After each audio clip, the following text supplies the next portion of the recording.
Well, I think that higher education today stands at the centre of a knowledge race between nations. This is an intense global competition and collaboration for positional advantage, and I believe that this situation offers higher education many opportunities, but there are also many dangers. The first thing to say is probably that many of the major problems faced by the world today, such as rising levels of poverty, the financial crisis, environmental degradation, and religious and political conflict, can only be solved by countries and universities working together across borders. And if we look around the world today, there are some very many inspirational examples of this occurring.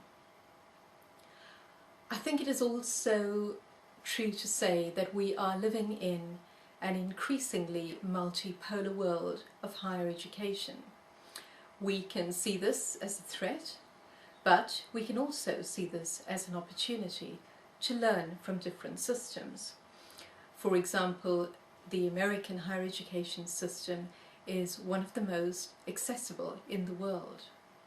Cuba has developed a very innovative response to the problem of young people who are neither in education nor in employment, and who are becoming a social problem in much of Latin America. Cuba has developed higher education courses linked to jobs, which are in turn linked to the regeneration of regions. And I think that models such as these would be very interesting to look more closely at.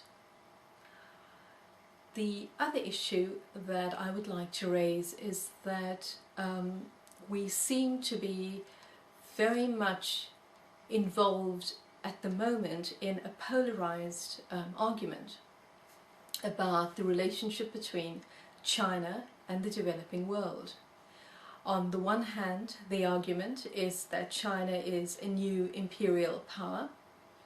The opposing argument is that China will stand in solidarity with the developing world to achieve developmental goals. And as usual, I think that the truth probably lies somewhere in between.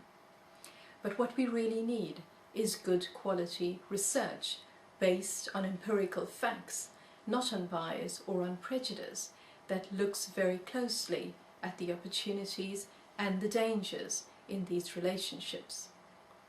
And we need the same sort of research to look at what is happening between Western nations and developing countries as well.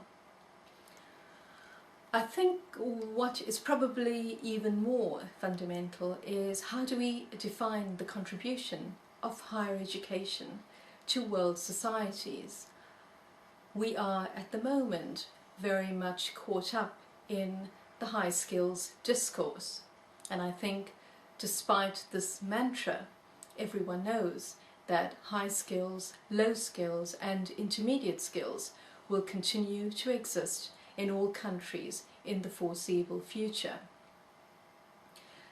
So what I believe is that rather than blaming people for not achieving high-level qualifications, we should be arguing that people in low-skilled jobs have living wages and humane working conditions and opportunities.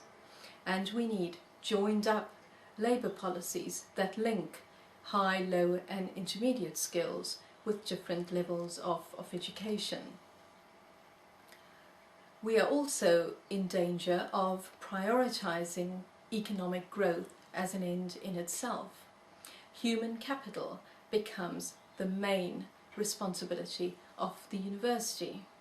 It is assumed that once growth occurs, other needs will simply trickle down.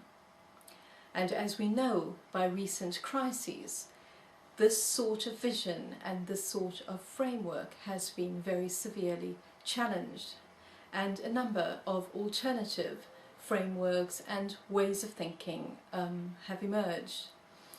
One of the most interesting and viable of these, I believe, is the Wellbeing Regimes Framework, which has been developed by researchers from the University of Bath in collaboration with researchers all over the world.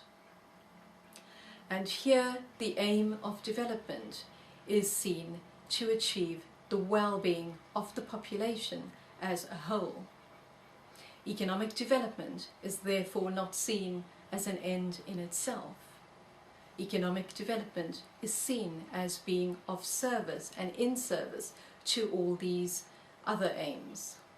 And I think what is very important about frameworks such as these is it gives us in higher education the scope to place higher education's role in economic development in the context of other aims such as the development of creativity, criticality, in enhancing national and global citizenship, and in furthering the frontiers of knowledge.